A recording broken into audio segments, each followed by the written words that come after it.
Hi, everyone. My name's Ashley Allen. I'm with the U.S. State Department's Climate Change Office, and I'll be your MC for this U.S. Center event on Unlocking Private Finance. Really happy to have all of you here today to join us for this event. Also, thanks for our online audience for joining us from all over the world. We hope you'll ask your questions at #AskUSCenter, and we hope to keep some time at the end for Q&A for both our online audience and those of you here in person. So thanks again for that. I'd like to first introduce our opening speaker, and then we'll invite our moderator up to introduce the rest of the panel. And I'm pleased to invite John Morton up on stage from the White House National Security Council.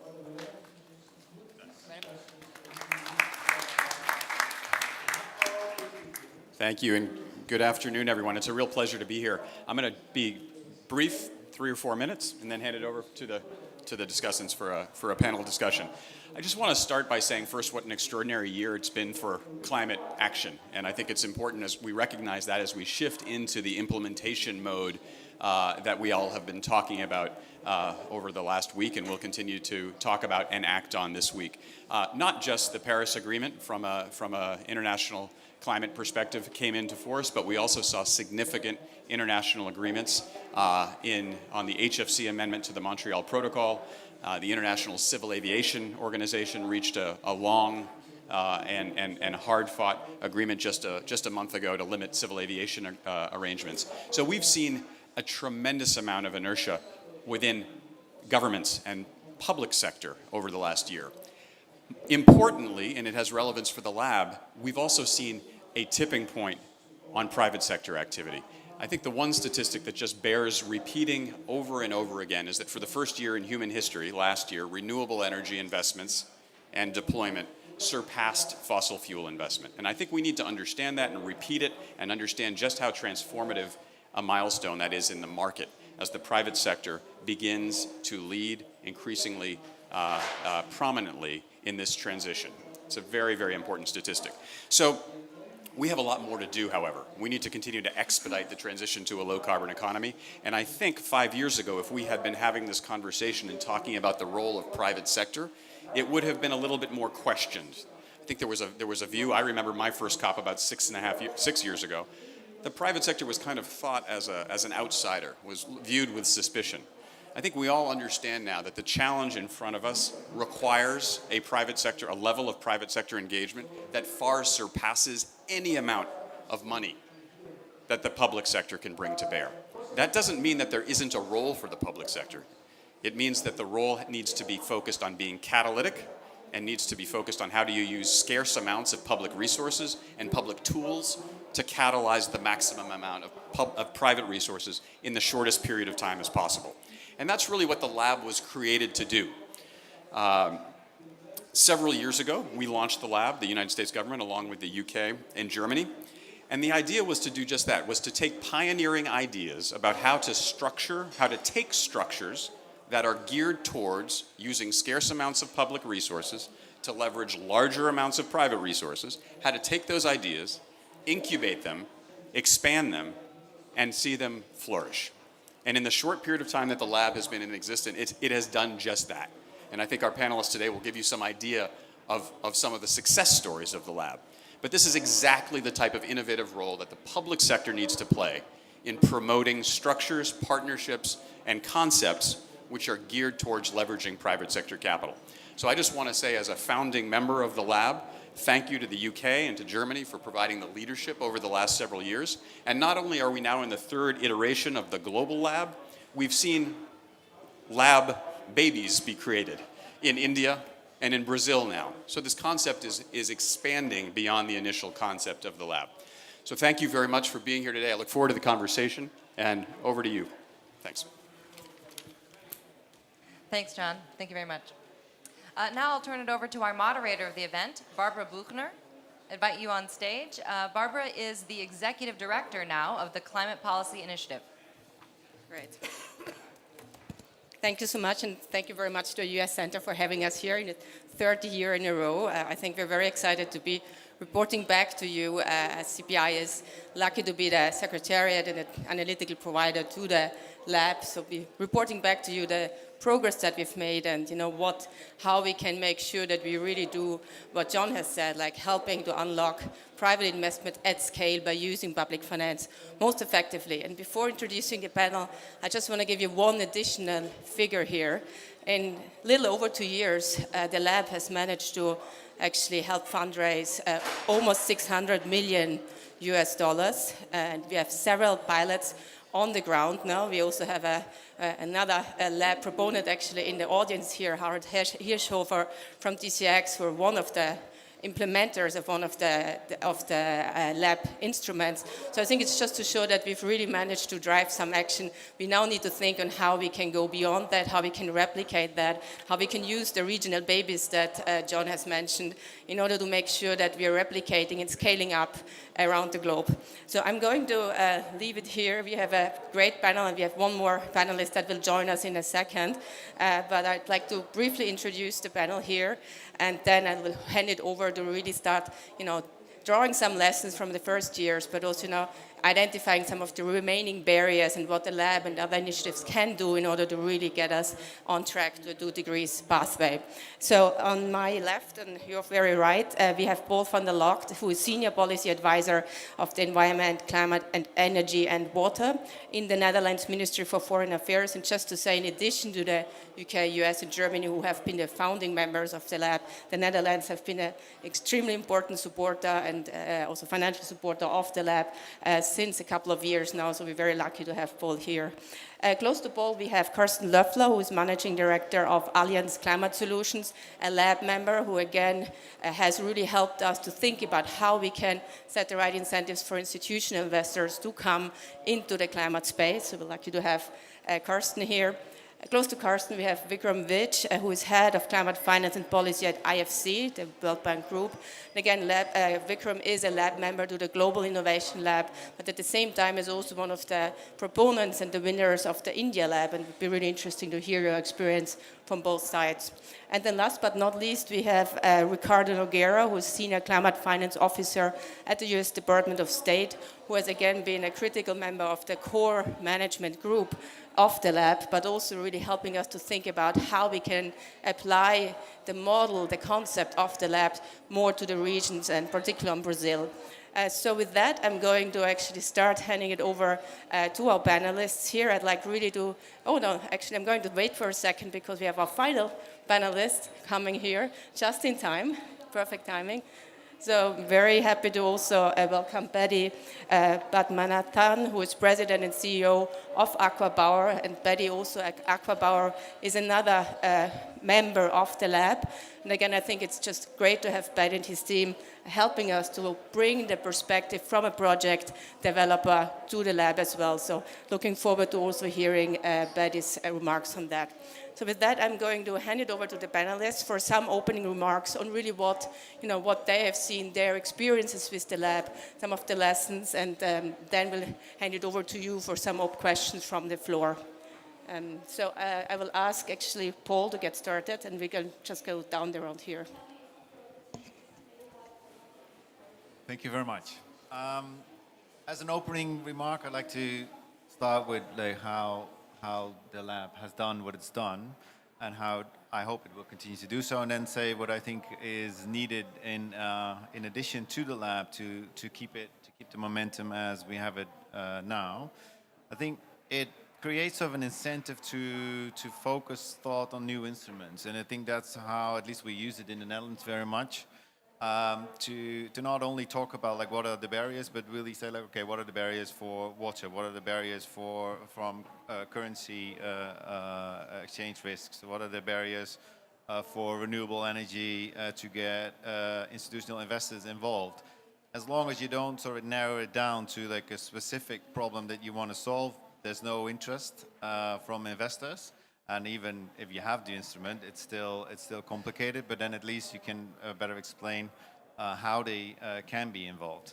And that does bring me to like what is needed to keep this going. I think now that we have the instrument, I think then the lab is a place where everybody can find these instruments if they're interested to go into these new markets is that we do have the experience that it's a bit like jumping through hoops, and it has to be higher, and the deal has to be even made better by the public sector than is reasonable. Like at some point, the private sector has to feel a need to step in.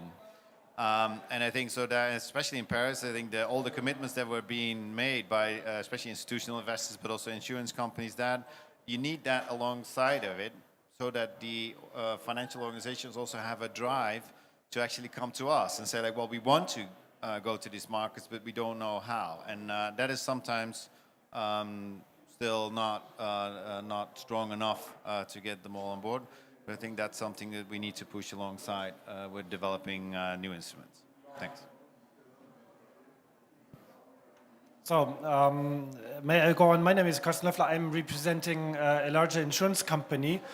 And that brings two views to the table. One as an institutional investor, and second, and I am going to focus on that, on our liability side, we see climate change related risks on a daily basis because we insure natural catastrophes.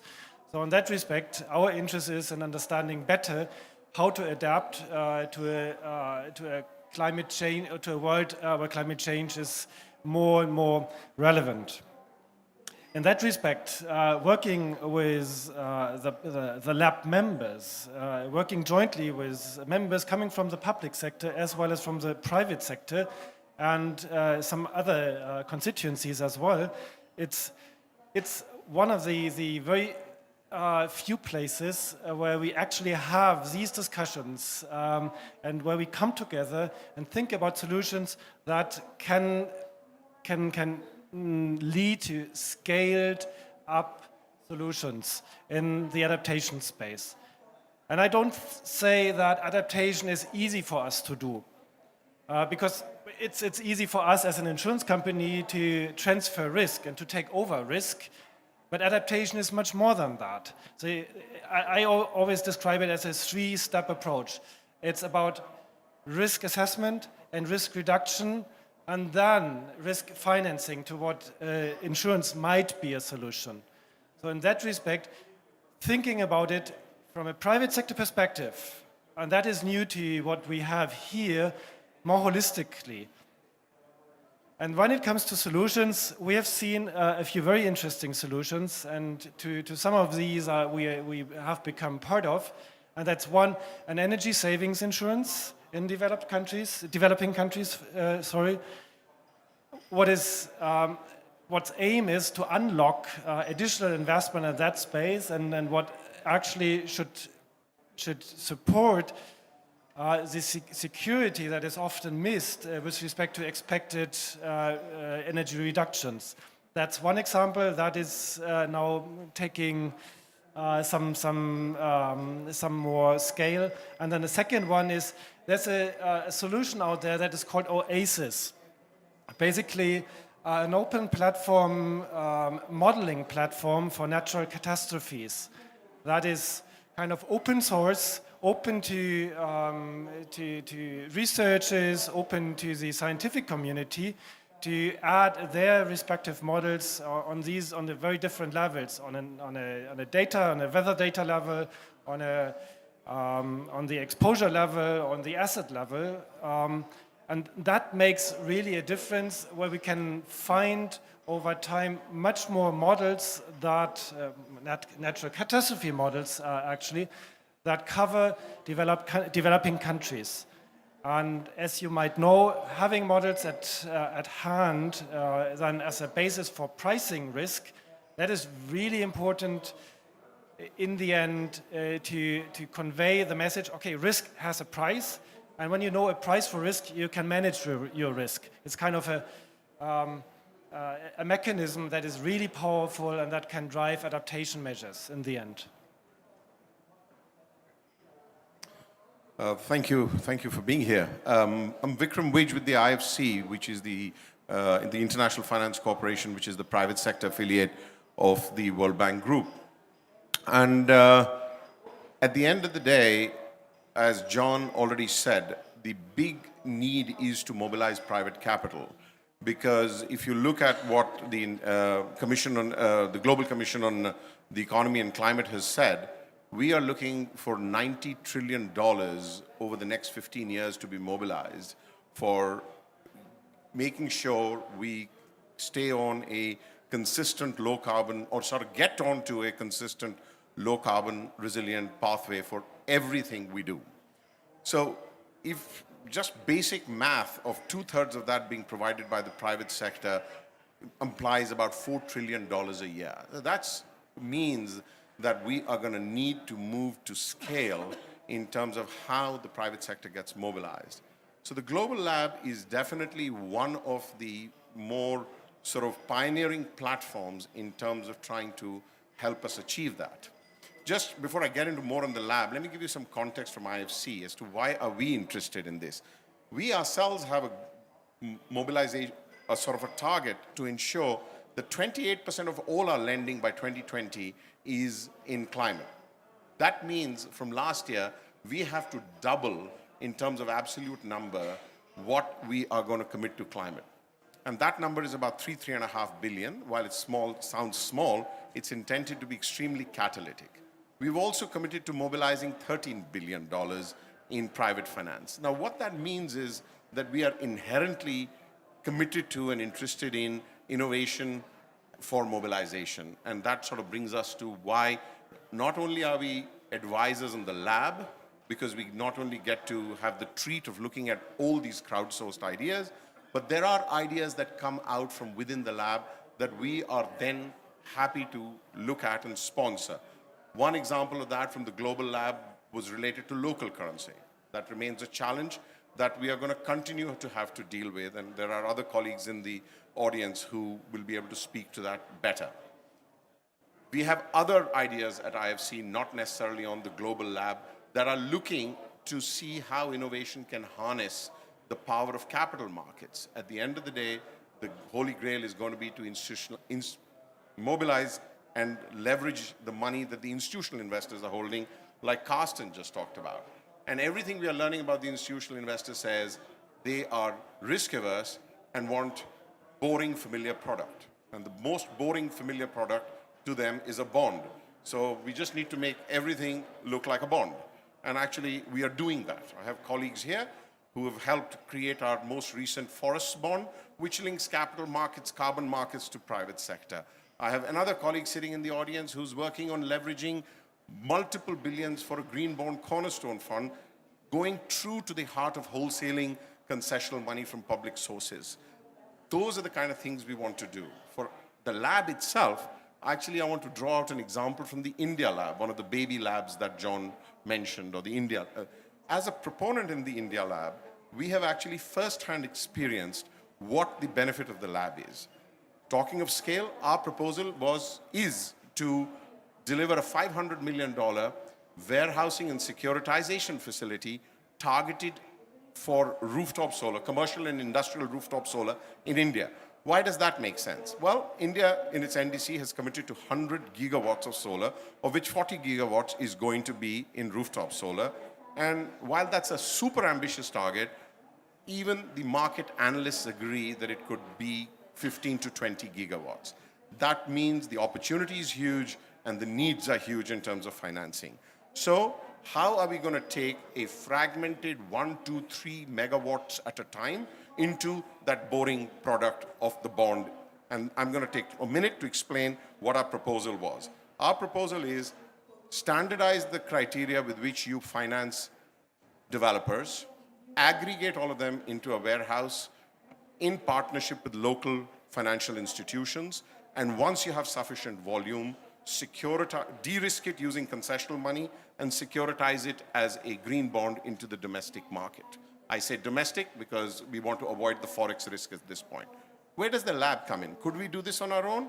Yes, we could. Would it have taken much longer? Yes, it would.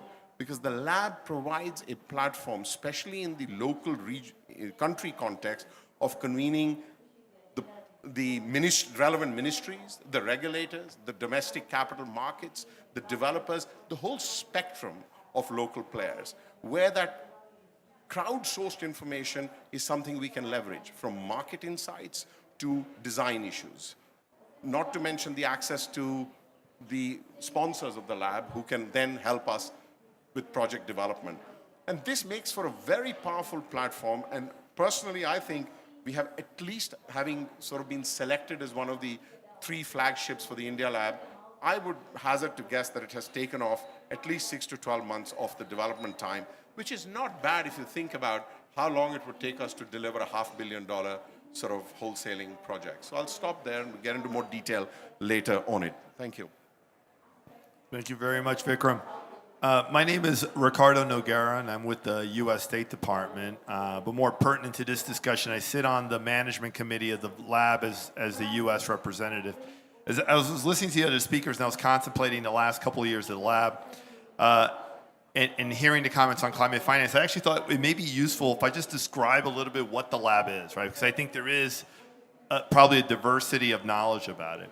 But essentially, it brings together on a voluntary basis professionals from the private sector, from governments, from MDBs, from DFIs. Actually, if you look at our panel, this is probably a very good representative sample set of who participates in the lab. We have folks from governments, from private sector, from an MDB. And they come around the table to do 3 things. One is to select and identify good climate ideas that have scope for replication, that are innovative, that can be actionable, and that you can scale. There are many, many ideas out there, but they bring to the table their expertise to help see which ones has legs, right? So we can really focus on those that can make a big difference.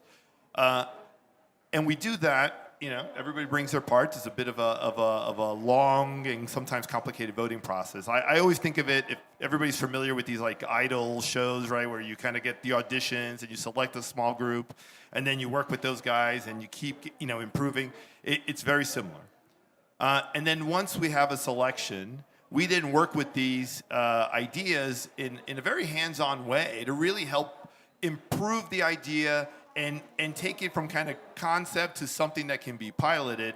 And then lastly, the members really participate with the ideas to help open doors and so on, and to help these projects kind of go out in the world, right?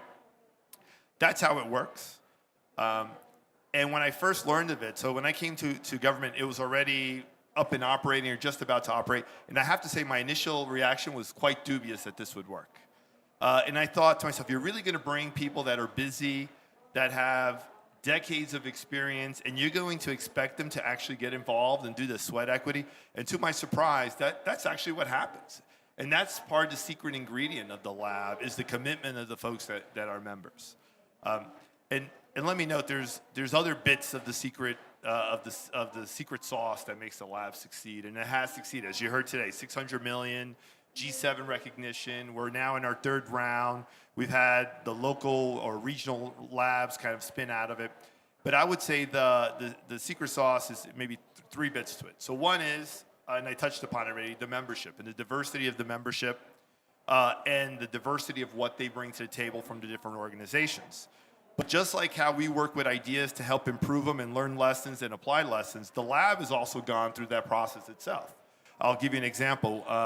As we've gone through the 1st round, we kind of realize it's great. We bring all these high-level folks, but what we're sometimes missing is that on-the-ground knowledge, the local capacity and the local expertise. And this was the origin of us starting to move toward initiating an India lab, and more recently, in fact, we just, I guess, launched it a few days ago here, the Brazil lab, which, a plug aside here, it's open now.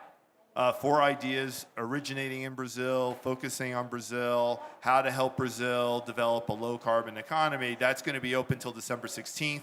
Very easy to use website. Somebody will have to repeat the website because I don't know it off the top of my head. But why do we do that? We do that so this time, in addition to the members that sit at the global lab, we have members that sit at that regional lab.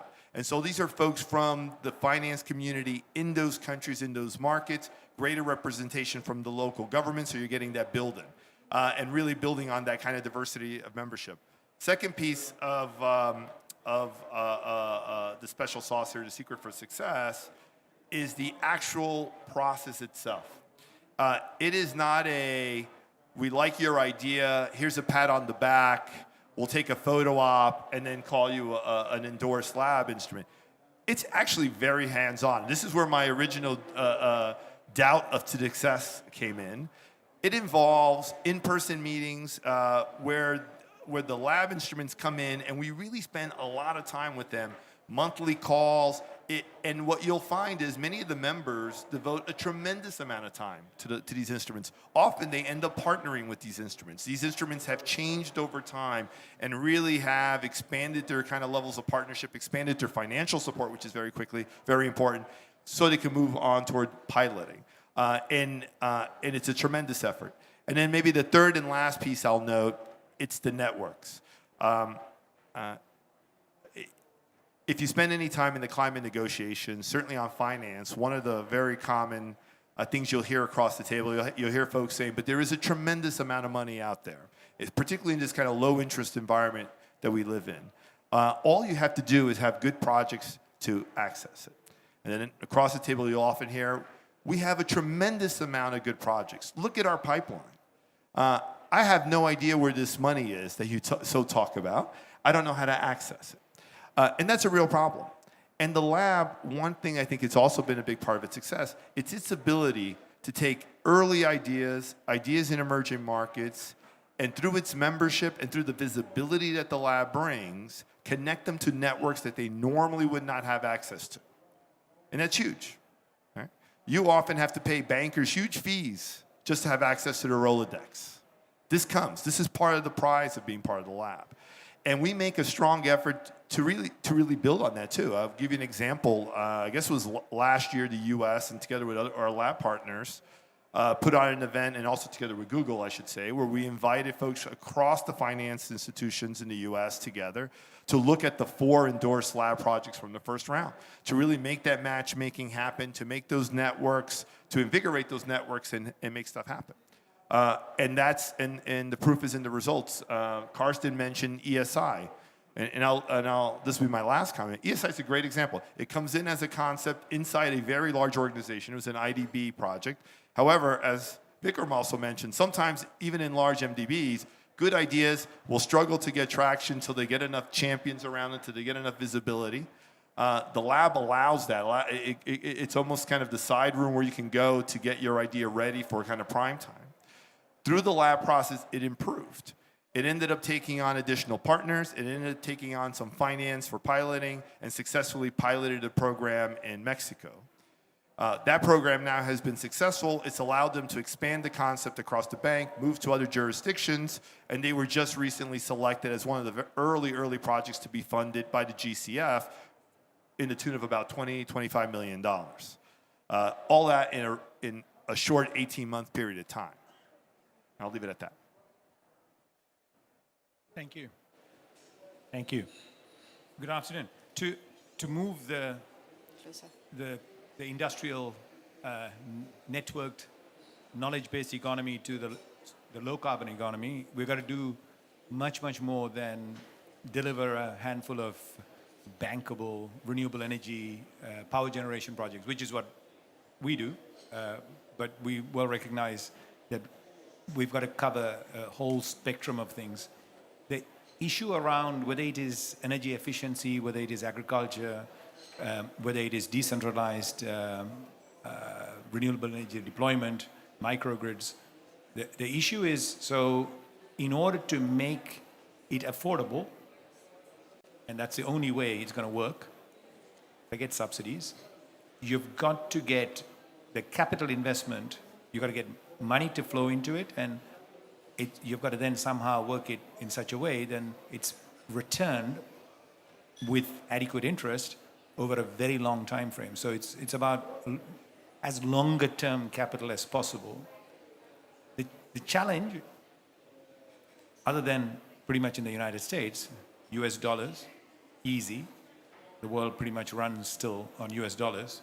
Anywhere else, the minute you step out, you've got to now, first of all, be concerned about currency, exchange rate impact, because generally the world trades using US dollars to buy the capital goods that we need to invest in improving energy, to provide energy efficiency or whatever. So as we start getting into more sort of exotic parts of the world, Nigerian lira, Zambian kwacha, you've got to now think about how you're going to generate the revenues in these local currencies and repay all these long-term dollar loans. So at a very basic level, this is where the problem comes. So yeah, the project is perfectly bankable, it's well structured, but it's got this currency problem. That piece, how do you, because nobody is going to take the exchange rate risk for 25 years. People are willing to perhaps take exchange risk for 5 years, but the minute then you talk about payback in 5 years, the project is unaffordable. So whether it is insurance, whether it is exchange rate, whether it is interest rate, we've got to find solutions because there is capital out there. Well, working with a lab, a wonderful platform of bringing this sort of diverse set of professionals who are involved, the stakeholders, look at the individual issues and you start working through, and we've all been very surprised at the range of solutions that we have been able to come up with. Ultimately, we can theorize. The proof of the pudding is in deployment, in actually getting it done. But the good news is, lots of projects are now coming through, whether it is in energy efficiency, early stage risk mitigation, agriculture, water infrastructure, energy efficient, water efficient housing. So it's a whole range of subjects which are absolutely vital in order to get the full picture, in order to deal with the full sector. We are able to bring considerable amount of financial innovation into this that is now being applied, very relevant, and I think we can use it to start springing off new ideas and continue to keep multiplying. It's been, at least for us, even though, as I say, we are very much in the sector of providing very large power plants, and we are doing that, we've kind of figured out how to do that fairly efficiently now, continuing to drive the cost of photovoltaic, concentrated solar power, wind energy costs down. This is, we recognize, a very small part of the overall picture.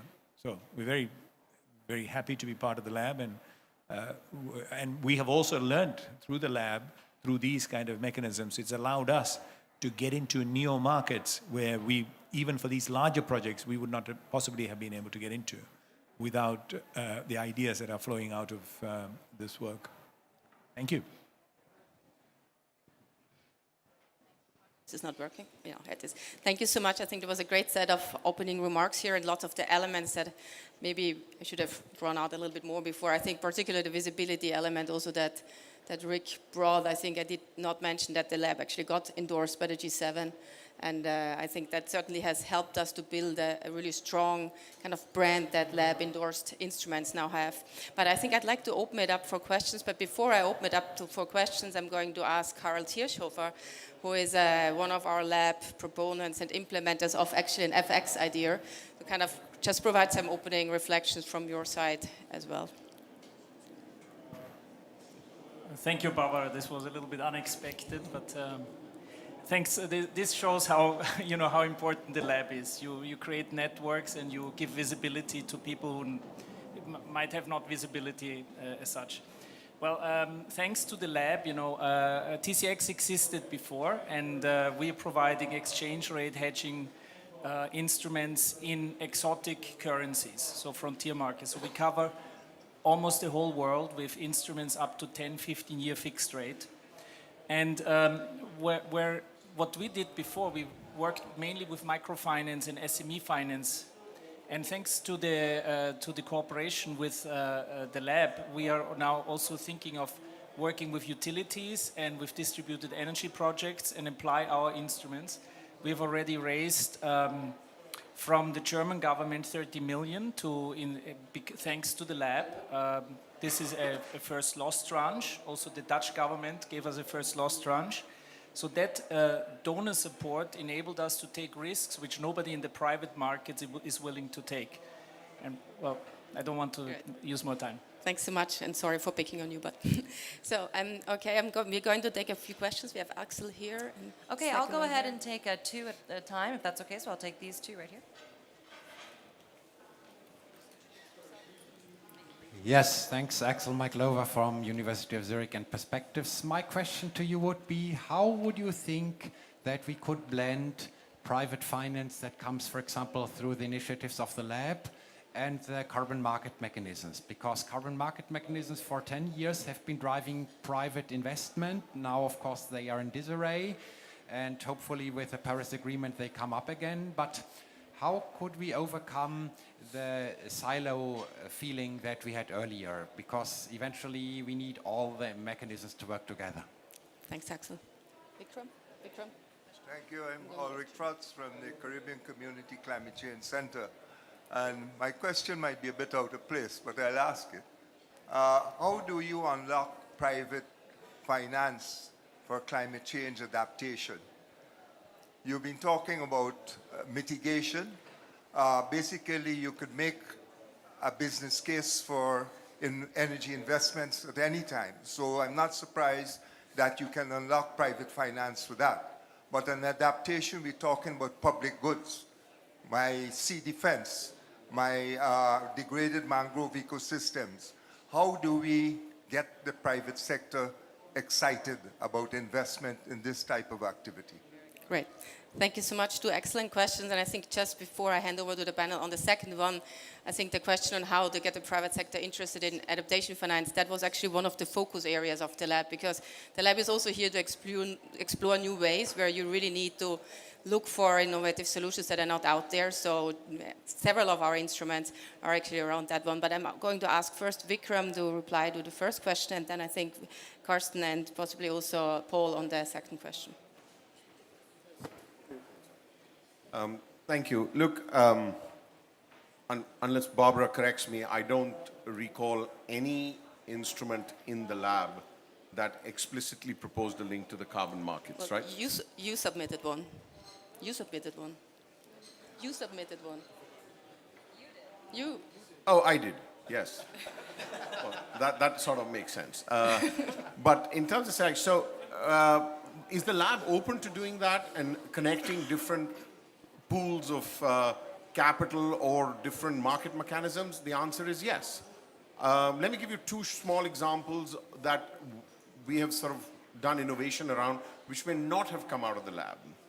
One is effectively providing long-term visibility to potential investors, say in the methane sector, through something called the pilot auction facility that my colleagues and until recently jointly we did at the World Bank, and the project manager is sitting here so we can take it offline.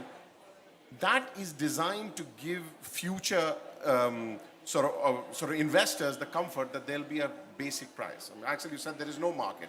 That's the biggest problem. Markets will happen as ambition rises, as people put market-based carbon pricing in place. They'll be heterogeneous, we'll link them. It's going to take a few years. Until then, what investors need is assurance that what they are producing in terms of carbon reductions have a value. This instrument provides that guarantee, and in the hope that if there is a market, this instrument, this particular put option will never be called. Another one example is for forestry. This starts to move away from mitigation into not necessarily adaptation, sir, but still into the realm of forestry. As I mentioned briefly, 10 days ago at IFC, we issued a $152 million bond that actually uses a full private sector closed loop to bring investors into buying an IFC bond whose coupon is payable either as cash or forestry carbon credits. And that put option is written by yet another corporate who's willing to put up the money in the event that investors don't take the carbon credits, assuring a guaranteed flow of $12 million to the underlying project in Kenya. We can take that offline as well. So these are innovations happening that are taking different pools of capital and market mechanisms to do exactly that. Is the lab open to it? Yes. And before Karsten gets into it, the point on resilience, from my perspective, I'd say one thing. If it's going to be a public good, what I'd say humanitarian version of resilience and adaptation, I think you're going to have a huge challenge in getting the private sector to invest. If it's just a simply, and bear with my crude analogy, if it's a seawall simply to protect the human settlement on this side, it's going to remain a public good. However, if that seawall is protecting private assets in a way that it becomes a service, maybe the public finance issues a long-term instrument that is ultimately paid back by fees from the private sector. Those are the kind of bridge instruments we should be looking at, but it depends on where the application of adaptation and resilience is. Yeah, thanks, Vikram. I think you already explained the very basic principle. So who benefits from adaptation is the crucial question. And about the positive externalities, that is actually who is benefiting from that. And if you can allocate this to the private sector, then you get private sector involved, and you may have payments that are linked to that. But even in the absence, you can think of a pre-financing of adaptation measures or resilience reduction, of risk reduction measures, resilience measures. But what you simply have to have is a cash flow stream. And maybe then, because it's a public good, it has to come from the public sector, but it may then be possible to do this investment much more quickly. So that's one. Secondly, what I'd like to allude to is that adaptation on a single asset level, so purely private sector, happens every day. So as soon as it's maybe I can explain it easiest. It's part of your license to operate. It's closely linked in many cases to your reputation.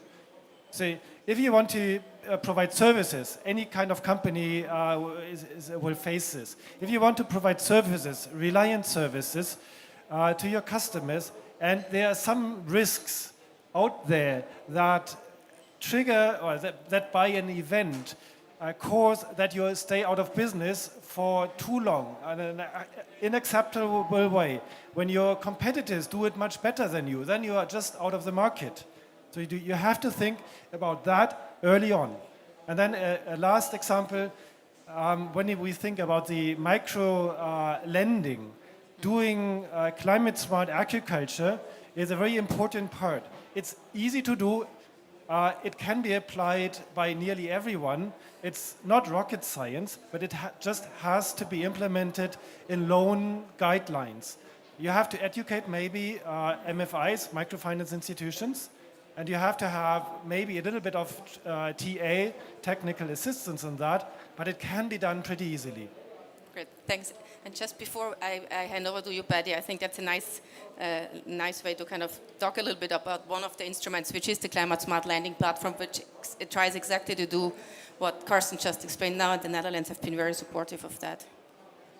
Thank you. I think that for adaptation, it's a much wider question than it is for mitigation, where it's about project renewable energy and getting the funds to actually start building it.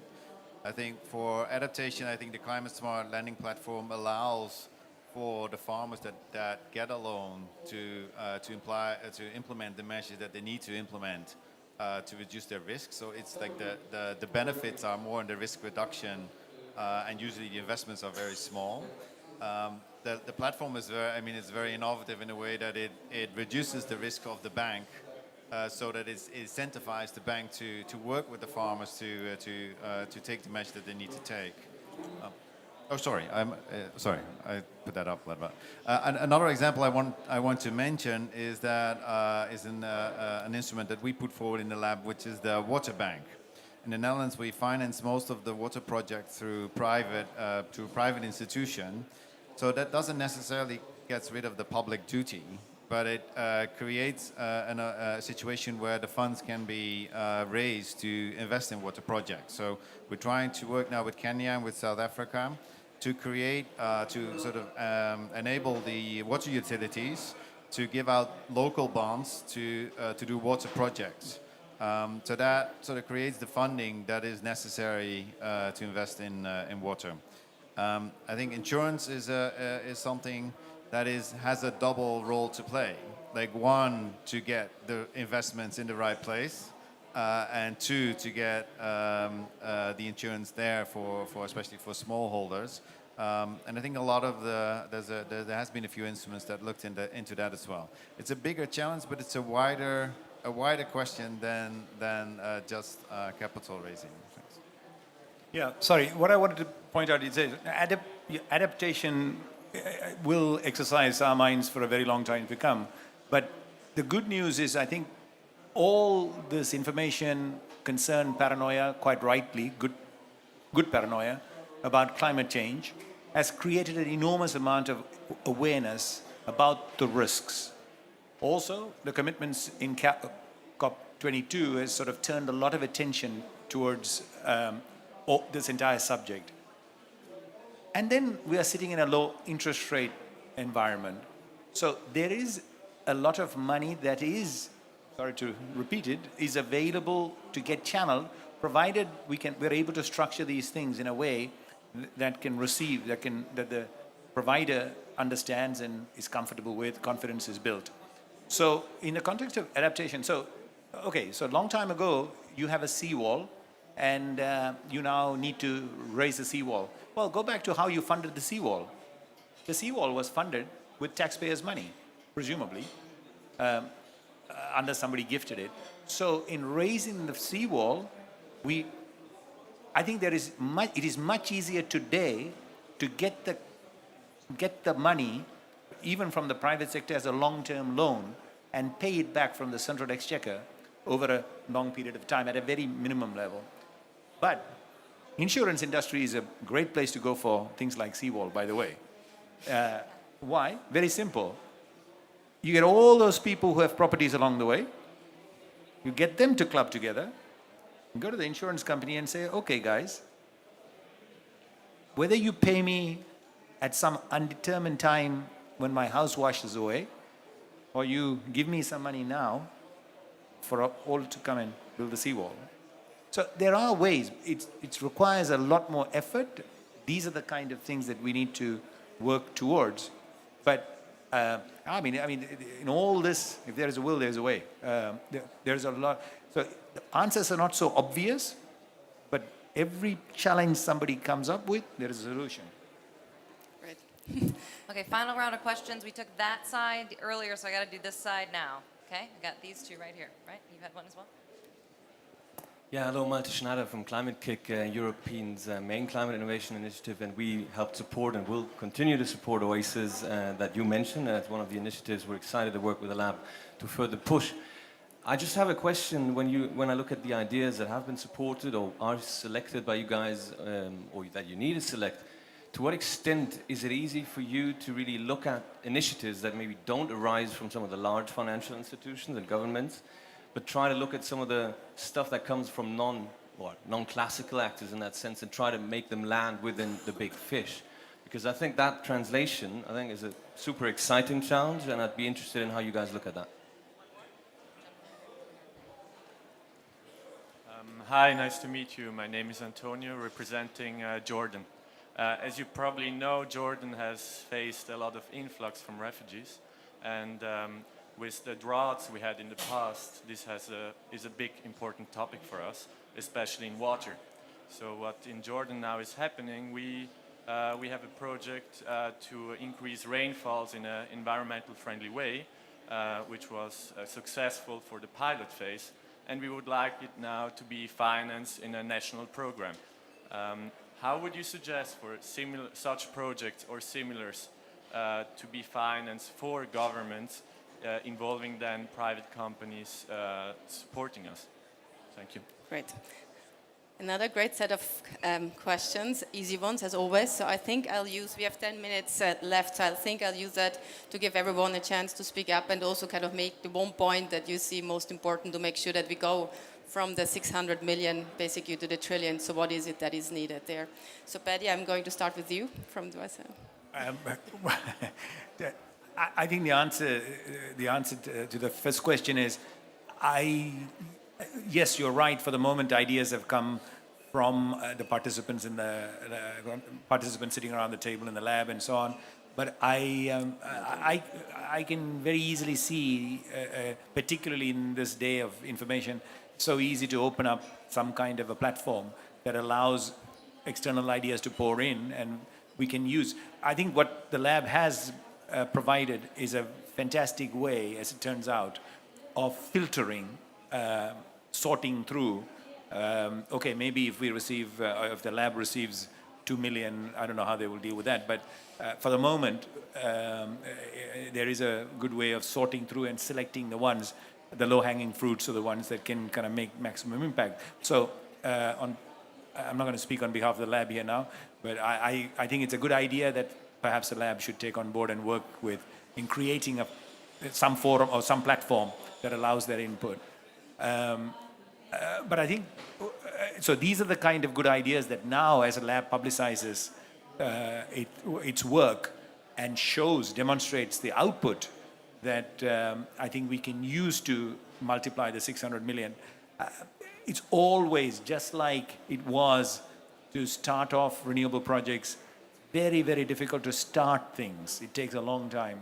But once you do, just like we have brought the cost of photovoltaic down so fast, okay, there was a lot of technology involved there. I think scaling beyond, now that we have taken off and we are starting to sort of moving from the 600 million to 6 billion, I absolutely convinced will be a half the time frame or a quarter of the time frame. Thank you. I'll address that first question because I think this is one of the tensions in the lab process. And if you were to look at the criteria for selection, on one hand, we want to make sure we're identifying really innovative ideas, right? Because if we're just replicating or repeating things that have been out there for a while or maybe have already been implemented, then it's not as useful. But at the same time, we're moving, as this says, we're moving from talk to action.